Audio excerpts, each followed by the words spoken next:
Anand sir, I want to know how to develop pupils' vocabulary.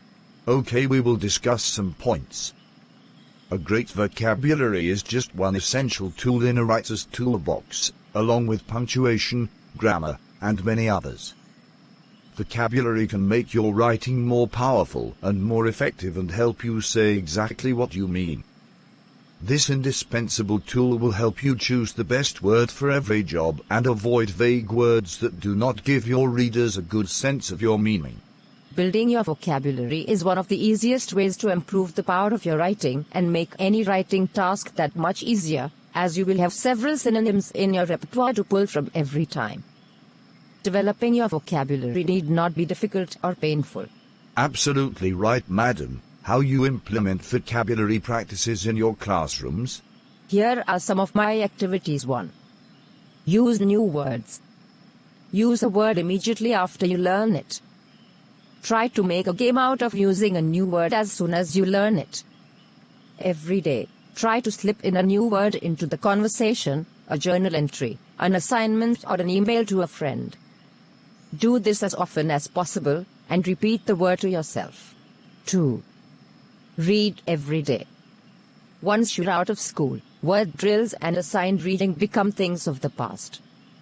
While these were tools for building your vocabulary repertoire while you were young, it doesn't mean you should abandon reading. Try to read a well-written and edited essay, magazine article, book, or news article every day. Non-fiction and technical books will quickly teach you new ways to think and speak with words you may be unfamiliar with, but any type of reading will help you along. 3. Learn roots. Learn the roots of words. Most words in the English language are built from a common root, prefix, and suffix, usually with an origin in the Greek or Latin language. Once you learn a root, you will begin to understand more words that use the same root. For example, duck, Latin root word, means to lead or to make, such as in the words produce or deduce. 4. Use a thesaurus. Keep a thesaurus handy.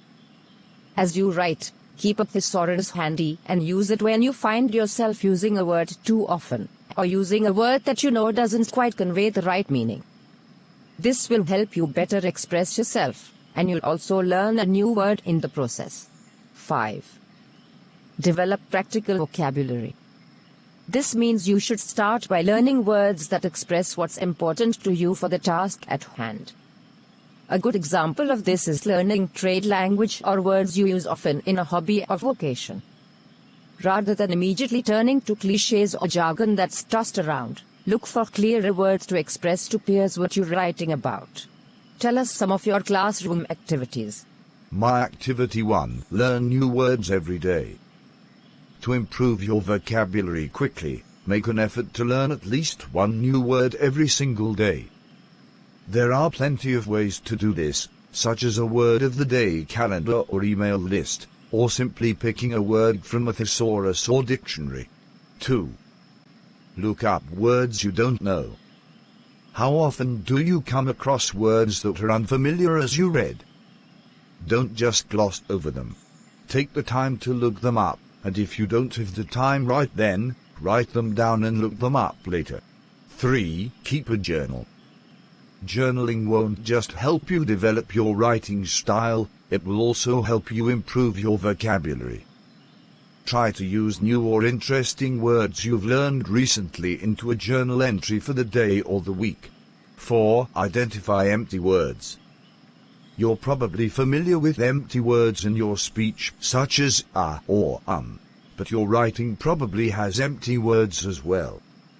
Look for these empty words in your writing that do not offer any substance to your reader and replace them with something more appropriate. The same principle applies to phrases and sentences, so make sure that you haven't used 6 or 7 phrases to say something that could be better communicated in one sentence filled with carefully chosen words. 5. Diversify your reading list. If you tend to read the same sort of things day in and day out, you may not be exposing yourself to a wide enough range of vocabulary. Diversify the topics you read to include natural science, Shakespeare, contemporary literature, politics, history, philosophy or any other topics you think you may enjoy. Thank you, sir. We have discussed 10 ways for improvise our pupils' vocabulary. In next video we will discuss more activities.